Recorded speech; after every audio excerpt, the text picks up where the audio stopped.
Hello there, Isabella from Bright Eye here, and today just a little bit different and a little bit quickly, a video on tablet weaving or rigid heddle weaving. I've recently been doing a demonstration in one of the Living History festivals in St. Neots, doing some weaving with tablets, and posted a little clip online.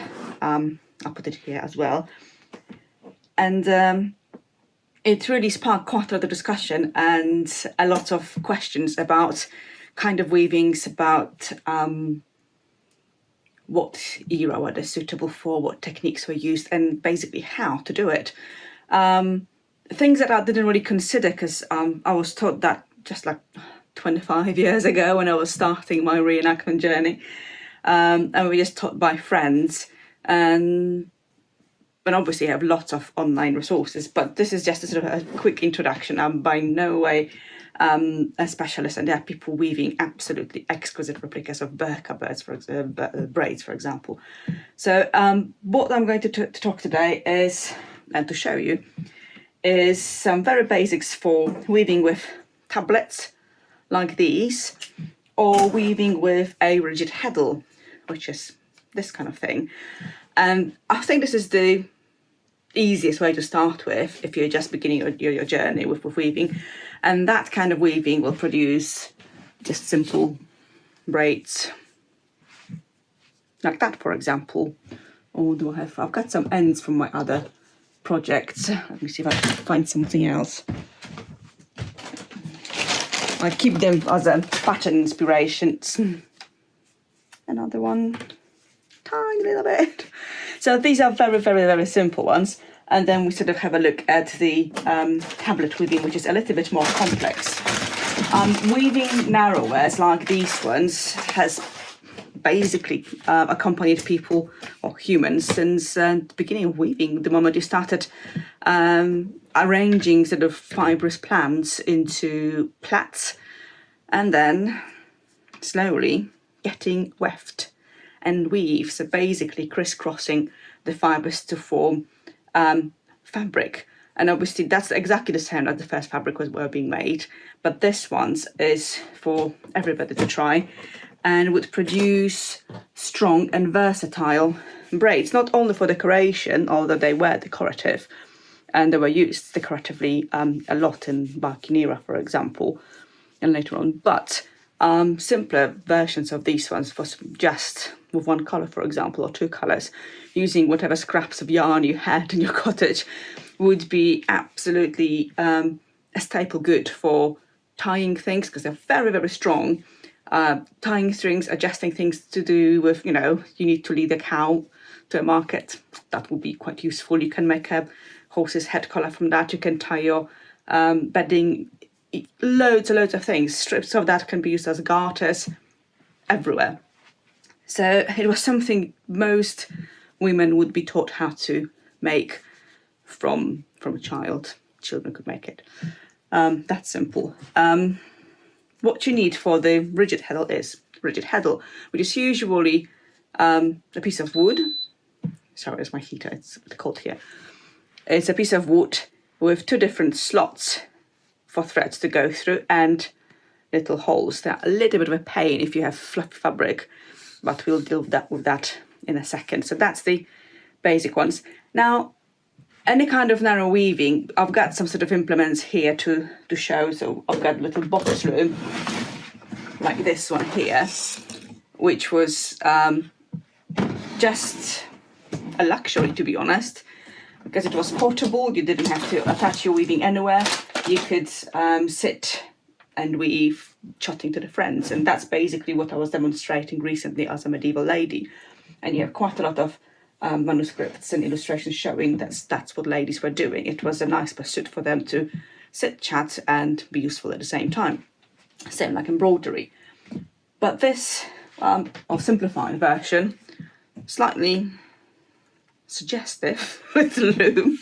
Again, this would just serve as two tying points so that you can carry your work everywhere with you. But they're not holding like that. It just gives me pure thoughts. But the most basic stuff and the way I taught was you just attach your weaving in one point and attach the other one around your waist. And you weave, basically maintaining the tension with your body, and you move away from your point of attachment. You can attach it anyway in a chamber, 2 points, that's it. You can sit on the floor and move alongside, or you can stand, really any way you prefer. There were no rules saying that you can only weave narrow waist that way or another. Same goes for the direction of weaving. As you can see here, you have your finished braid on one side and the yarn to be woven on the other side. And you can weave, which is my preference, with that, just like on modern looms, maybe not like opposite to modern looms, with the finished stuff here and working from that direction. To me, it's easier because, I don't know, that's how I was taught, so I suppose it's easy for me. But there's nothing stopping you from weaving the other way around. Why not? You still have the same effect, and if it's easier for you, if you find it easier for your hands to be here or here or here, up to you. There's no rules. I think that was one of the most common comments. It's weird direction of weaving. You weave the way you want it to be woven. That's as much as it is. Threads. Traditionally, we have linen, we have silk, we have wool. So you can use pure wool for any kind of weaving like that. This is going to be the bulkiest braid, and this is going to be also the fastest to weave. And quite elastic. So it has a little bit of elasticity, not a lot, but a little bit. You can have silk yarn and silk threads, and they can be a variety of threads. These are a little bit thicker, so easy to weave, but you can also have much thinner yarns, and these will produce really fine braids, really expensive, which would take a lot of time to weave as well. Or you can use linen. Hold on. So I've got linen threads like these, and that's the one here is linen thread as well. So these are quite nice to weave. They're a little bit rough, so they may be prone to breaking, but happens maybe once or twice for the whole length of that, so not too bad. Again, they will produce very strong braid. Takes a little bit more time because it's much thinner threads, obviously, but and much stiffer as well, but also quite decorative. So it's really up to you what you had. Most sort of pragmatic items were linen thread, I think, was the easiest and the cheapest to obtain, and then wool and silk, obviously, just for the wealthy. And later on, tablet weaving, also heddle weaving, was also used to create very elaborate silk and gimpa samantharies, like in 18th century, or fringes. So that method is just adapted to the century that under the needs the century needed. So it's really up to you. I haven't done that yet. I'm planning to at some point, but I think Gina B Silkworks done some beautiful fringes on it, so check her out. Right, the second most common question was, how do you even start? How do you know which tablets or which heddle to sort of to use, and how do you thread? And for that, I actually made, it's very high tech of me, a little diagram. So this one is for the rigid heddle.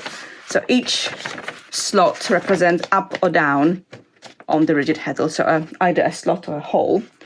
And obviously how many slots you have. I don't think I have that many, as I made about 30 here. So I was being over optimistic. So I have 1, 2, 3, 4, 5, 6, 7, 8, 9, 10. 1, 2, 3, 4, 5, 6, 7.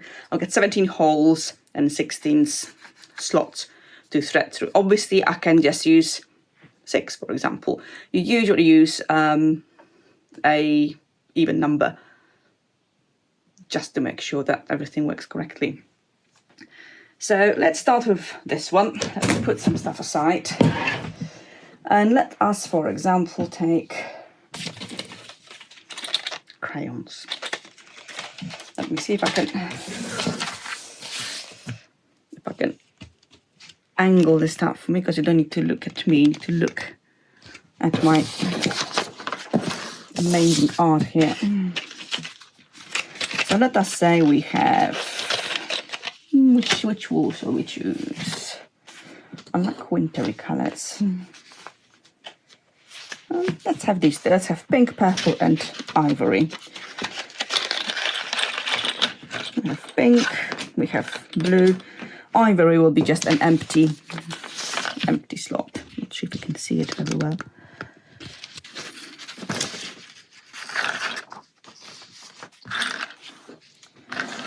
Right, so basically, let me have a look. If I wanted to have a braid, let's start with, this is 3-colour, isn't it? That's a 3-colour. No, that's a 4-colour actually. That's a 3-colour. Let's have a look at this one. So we have darker on the outside. So let's just put darker. Then we have another, let's have pink on the borders. So that's basically what we are looking, darker on the outside. This will be our pink. This would be our cream with a little, there's another dark one here. I'm not going to put the dark one. Now let me put another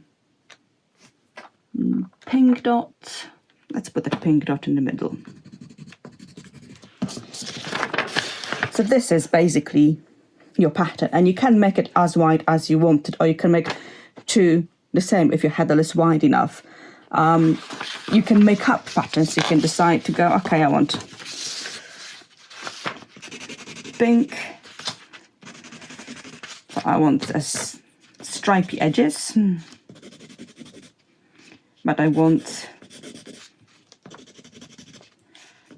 a nice cut in between. So basically you experiment with what you want to do, and once you realize that that is the pattern you want, you put those stuff in here. So let us have a look. I'm not very happy with how you can see it. I might have to take it off in a second. So let's have blue, let's have pink, blue, or rather purple or whatever it is. This represents the pale colour. So let's have 2 pale, 2 pinks, 2 pale, and then we're back to blue and our pink.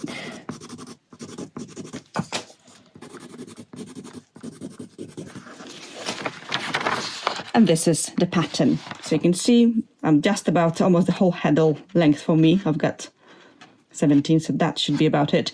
If necessary, I can just remove one of these, or just make one of these each. I might actually do that. This also tells you how many threads you need to cut. So I will need 1, 2, 3, 4, 8 times 2. So we need 16 dark threads. I will need 1, 2, 3, 4, 5, 6, 7, 8. 8 pink threads, and 1, 2, 3, 4, 5, 6, 7, 8, 9, 10, and 10 cream.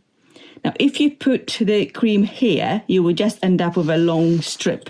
Here will give you sort of alternating pattern. So that's what I'm going to cut out in a second.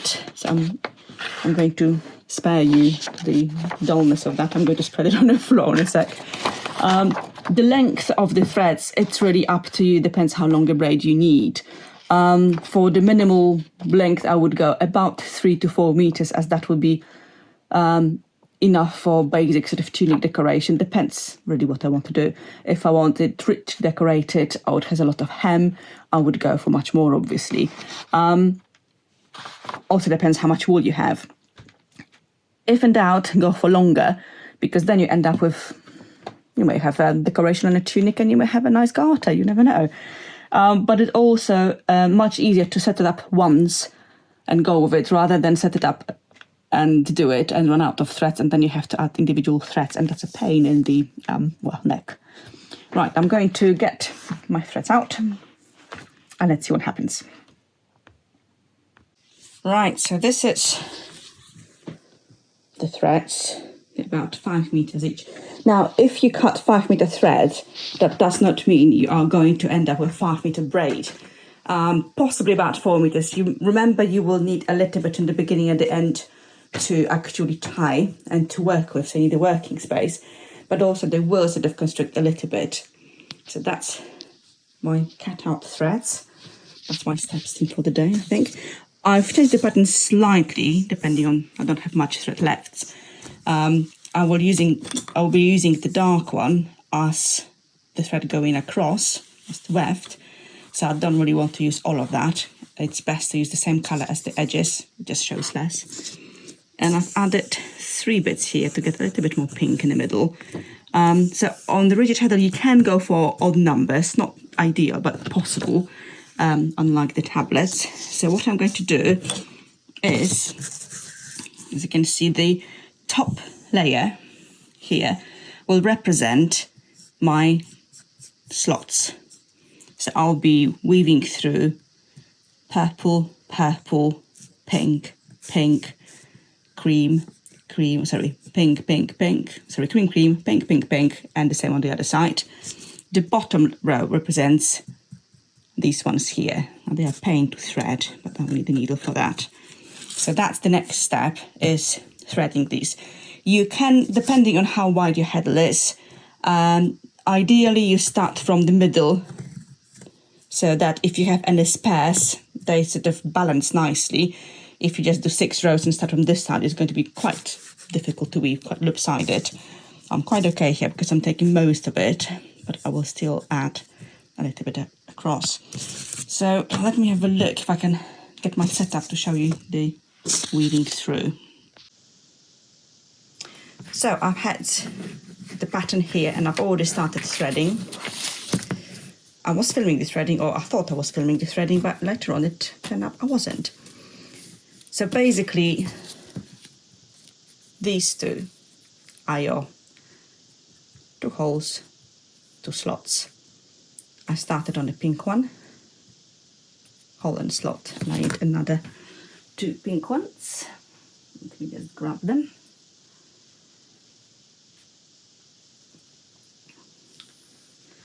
Now the holes are very difficult to thread without the needle. I'm just using a little bit of a masking tape, just a tiny bit, to make sure that they go easily. They have a point, so like a mini aglet, and then it goes very easily through the slot. So basically you just continue like that all throughout until you got to the end of your pattern. I'm going to spare you that unless you want to watch someone struggling with irritating threads, but I'm going to continue getting on with this. So we have our threaded heddle, and that corresponds to the pattern. So I've basically used up all my holes and slat, so the full width, that's as wide as I can go. And the next thing is, make sure you get all the ends, get them more or less even, and tie them in a knot, making sure they're not escaping at any point whatsoever, because that's going to be irritating.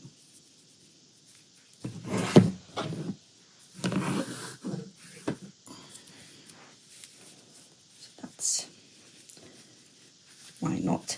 If you need to attach it to anything in your household, I usually put an old either a bit of string or a bit of leather cord on an old braid, just something to attach it to. You can attach it directly, so for example here I will be attaching it to that. So let us make sure one thing is even. So I'll make sure the threads are more or less even. They're all threaded nicely. That's my middle. So I'm just going to, that might be easier. I'm just going to attach it here. This is not my favorite method because it really provides a very, very short working space, but it will do. Normally I'm just doing it in my living room, attaching it to my conservatory door and listening. So at the moment we have our attachment, and the next step is also a little bit tedious. You just make sure that the threads are at a good tension, and you go through the whole length of it. You can go bit by bit and then rework and retension it, which also works. But I usually go and detangle the threads as much as possible, because at the moment they are a little bit tangly. So make sure that they are possibly okay. I need some more weight here before that. And then we can start attaching it here. And that will be our working space. Actually, I can do it right now and save some time. That's not a lot of working space.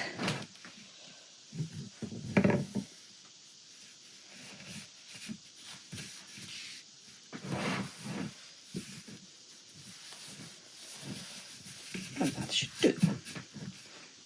And you get a long tail. I'm just going to take this one off the mount. You get a long tail of tangled thread. So normally I would sort of really detangle that as much as possible and spread it for as much space as I could for working. This will be my sort of travelling or demonstration setup, which we're going to have a look in a second. Now you need, obviously, a thread to go in between. This can be mounted on any bit of wood. It can be just knotted in a little bobbin. I've got a nice broken, unfortunately just broke it, shuttle here.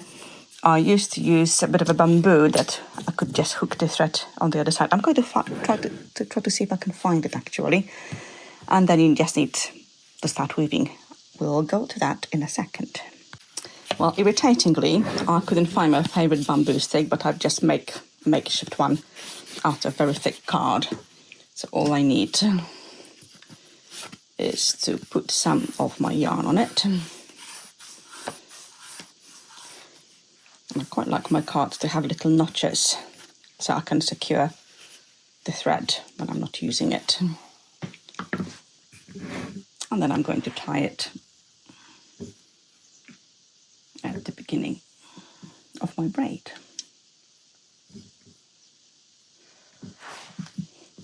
And now it's time to start weaving.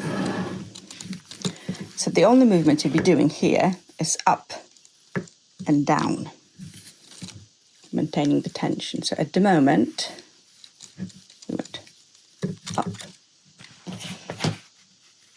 put your shuttle in, and down. The first couple of bits I usually make sure that the tension is even. If it's down,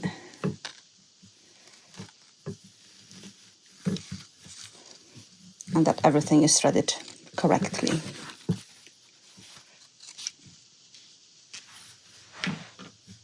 And up. And again up. See if I can get a little bit more illustration.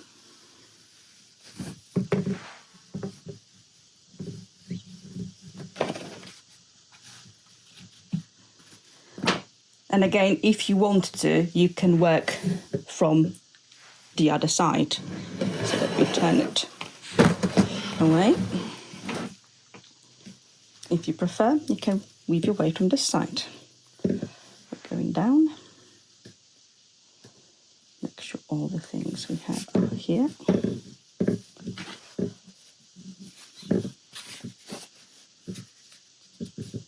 Going down. So it's up and down thing really. That's all you are doing until you need to move the yarn on this one, or until your weaving space finishes. But as you can see, we already see the pattern emerging. So that's as much as you have up to the heddle weaving really.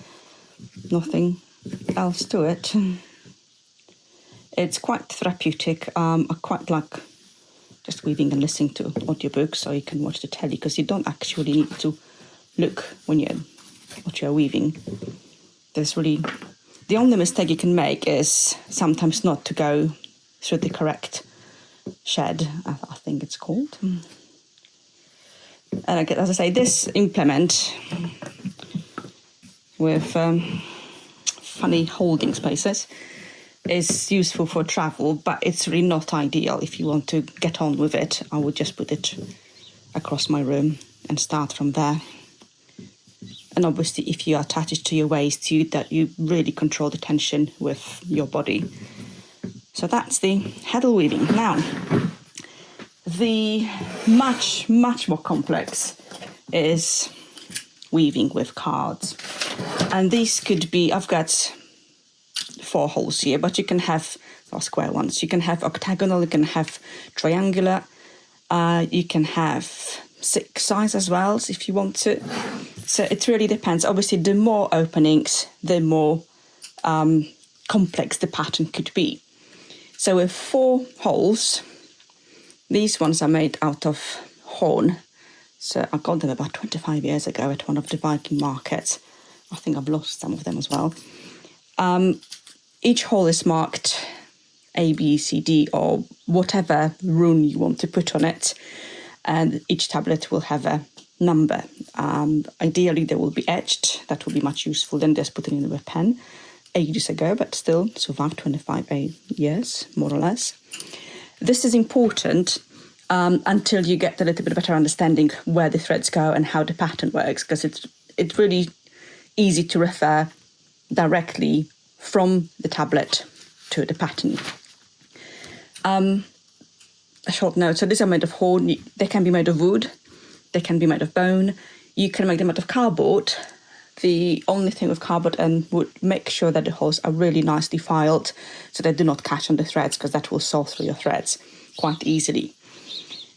Pattern-wise, let us choose different colours for a change. And again, each number represents, I'm going to make it better. Each number represents 1 tablet. Each tablet has 4 holes, here A, B, C, D, A, B, C, D. I put it double here to show how the pattern would sort of change and how I can plan it. Now let us go for 2 greens. What kind of pattern can we do? I've got lots of examples here. So that's a tablet with a pattern. So you have 2 diamonds. You can have 1 diamond. You can have things like this. And you have a lot of more varieties here, because this one, for example, is just this diamond, but tablets are not turned back again, but continued in the same direction. I'll show you that in a second. So here you have really, for the beginning, you have just 2 factors for a simple thing like that. 2 factors. You have how you thread the patterns and what direction you are turning the tablets. So you would usually be turning up and down, up and down, up and down. Go 4 times one direction, 4 times the other direction. Same here. 4 times here to the bottom of the diamond, 4 times back, 4 times here, 4 times back. Later on, or as it gets better, you can experiment with how many times you turn in one direction. If you turn, so this one, for example, was turned 4 times one direction, 4 times the other direction, 4 times the other directions, and then change direction again. So you can create quite complex patterns depending on how many times you turn the tablets. For the most advanced, you can actually turn individual tablets in different direction, which is absolutely manic. It takes forever. It needs concentration. I've done one break like that. I think I'll see if I can find a photo of that. It makes amazing patterns, but it is quite complex. I mean, with enough tablets and a nice silk holding in threads, you can actually make writing. You can weave metallic threads in it, as was done in the past. So they're really complex, but you can do. If you have 8 holes or 6 holes, it's even more complex. So it's really getting quite complex very simply, well, very easily. But let's stick with the basic things. So let us go for, don't know, let's just experiment. Let's put, actually, let's put the same pattern I have on the other loom. So I have green borders, and I have 2 of these. So I have 2 of these, and then I have red. Let's have put red. 1 red. 2 reds. That's a 1 or 2 reds. Now, if you want a diamond, you can see here, you can form a diamond here. The easiest way, this is your half the diamond. This is your middle.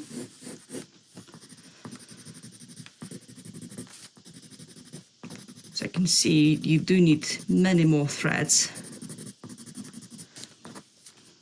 And let's put the yellow ones here. And back to our dark green. So that's your basic pattern. So you need 8 and 8, 16 green threads. You need 1, 2, 3, 4, 5, 6, 7, 8, 9, 10, 11, 12 yellow, and the rest is going to be red. You can make green here, for example, if you want to make the pattern a little bit more varied. So you can add green here. Now, if you turn one direction, that's what you're going to go through. To make a diamond, you need to swap the direction of the pattern so that the pattern goes upside down.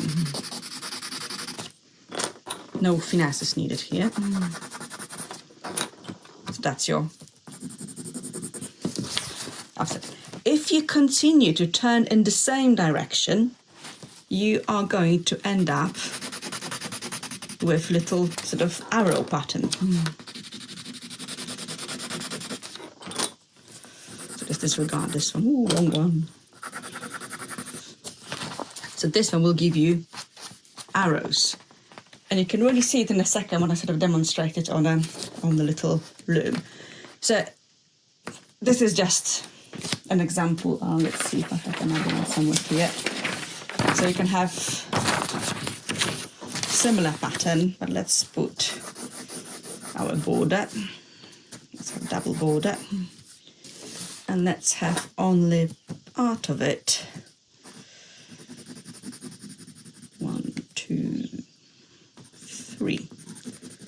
And let's, for example, add 4th color. A little bit more here. And then back to our yellow. So you have slightly different pattern. And obviously you can mirror that twice if you have enough tablets, or 3 times, how many times you need. So it's really quite a lot of fun, and you don't need a printout like that. I just made it yesterday in just a Word document. But most of my life I would just be doing things like that and then play around with the pattern as you want it, whether you want double chevrons or all chevrons, how many times you want to twist it. It's once you start playing with it, you get a feel of it quite fast, I think. Now, I'm not going to show how to thread it for all of it because it's a really long process. The important part is the direction of threading.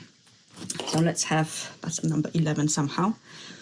You can see A, B, C, D. So let's say that's 1, A, B, C, D. For the first one, for the first 2, not a problem. All of them are going to be green. For the third one, A, B, and C will be red. And so on and so on. And the other ones will be this. So you really need to have a look. And that's the careful part. Threading direction is essential because threads can go either this way or that way. And let me get some thread. So you thread half of it in, I think it's called either S's or Z's. So this is your S direction. So that's how you sort of thread in S direction, and Z direction is the opposite. I always forget which one should go first, but it's quite easy if you make a mistake. So for example, if you thread the half of it, so original one, let's put these ones are going to be S, S, S, S, S, Z, Z, Z, Z, Z. If you thread it incorrectly and you start weaving, you will see straight away that the pattern is not coming on. Do not despair, because it is quite easy to just flip the tablet and then you have the correct other side. So you have different holes, but you can arrange that individually, or you can just swap and rethread it if you want to. But that's an essential bit as well, S or Z. There's a lot of tutorials online, including YouTube, much better than mine. So if you really get into it, I suggest have a good look and see and remember that one factor. Don't panic if you happen not to thread it correctly. Right, let me grab my trusty loom. So this loom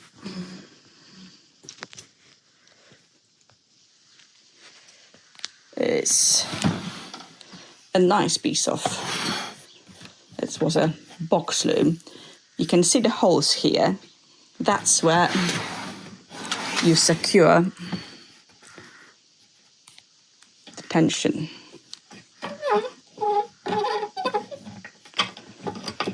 So that's a rather crude mechanism, but it works.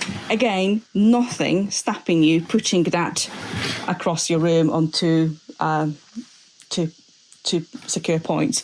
Outside, I would be weaving it, securing it to tent masts or to trees. It really doesn't matter. This one simply makes it portable, and you can adjust the tension on both sides, and you can just spool the finished braid on one end and release. I'm just at the end, very end of my threads here, on the other side. Right, what did I do with my poor broken shuttle? The broken shuttle is here. I'm trying to put it in the best direction. As you can see, I'm using an old Heddle braid just to secure the tablets. Let me untie them. I usually tie them because otherwise they get in a horrible mess and they twist and turn every possible direction apart from the correct one. Let me get it a little bit closer.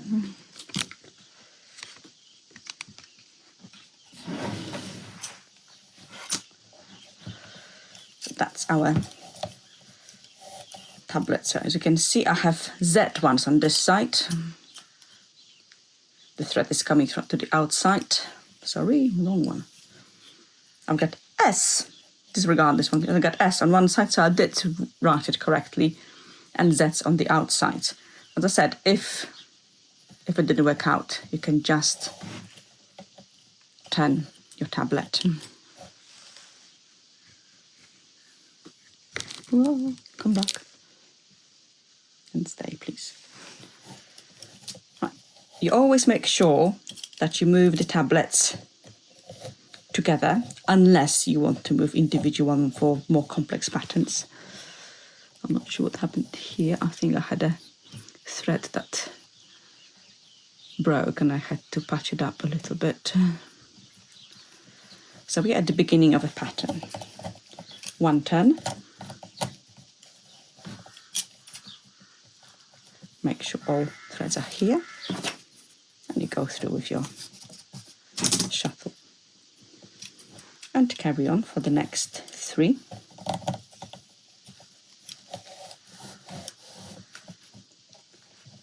With the direction of weaving, unless you turn your tablets up and down in different directions, you might need to untwist these ones if you turn too much. So that's the only bit. Okay, another one. And I hope you can see the pattern emerging here.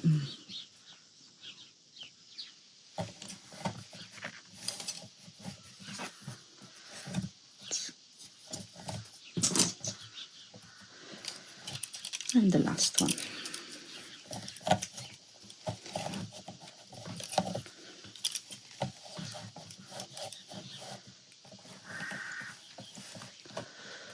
So that's our whole, well, half a diamond. If I turn the tablets now in the opposite direction, I will make a diamond. So that's good. So that would be our little diamond. Let's finish it up. So another 4 times.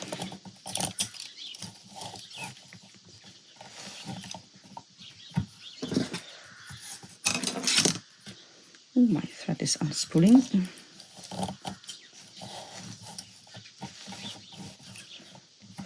And you can see the diamond is emerging nicely. And I'm back to my original. I've just made a little diamond. Now, if I continue the same direction, I will not start another diamond. I will start a chevron.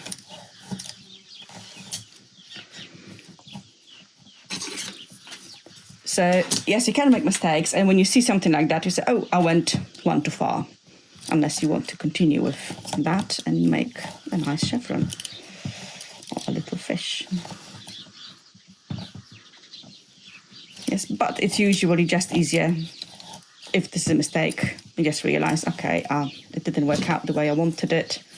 So I'll just unthread the last bit and start moving in correct direction.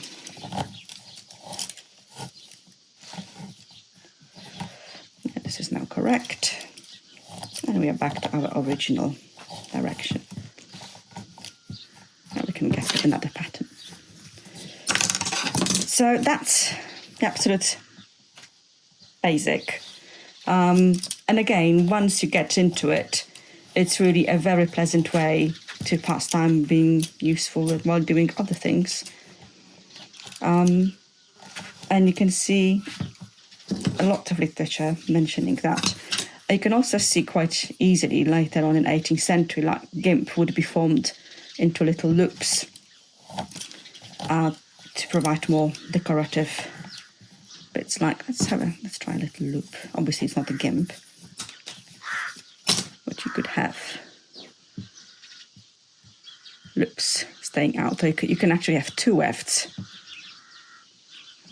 and make different side loops. So that's how the narrow wares were done. Obviously, not at this particular moment.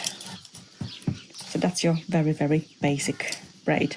So it might look complex, but if you stick to the basics to start with, it's really nice and easy. Let's continue with the same direction and see what happens here. So we just made a little fish. So you can really experiment. I mean, and I would really say, put a very simple diamond on and experiment with what patterns you can get out of different turnings, because you might enjoy it. You never know, and you might discover patterns that work for you or that don't work for you. Let's have another shot on. And once you get practiced, maybe have a go at very different patterns with turning individual tablets as you go. So some tablets will be turning back, some tablets will be turning to the front. That is complex. As I said, I've done it once. I don't think I want to do it again. I'd rather pay someone else to do it. And there are people who make absolutely fantastic braids. So yes, that's all from me today. I've done a bit of weaving. I hope it shed some light on some basics. But definitely go and have a look at other tutorials and have fun. I mean, you know, a new skill unlocked, and got a useful one, especially with basic braiding. And yeah, get some nice decorative bits for medieval, Roman, Viking, and maybe have a go at some 18th century as well. Hope you enjoy yourself. Thank you for watching.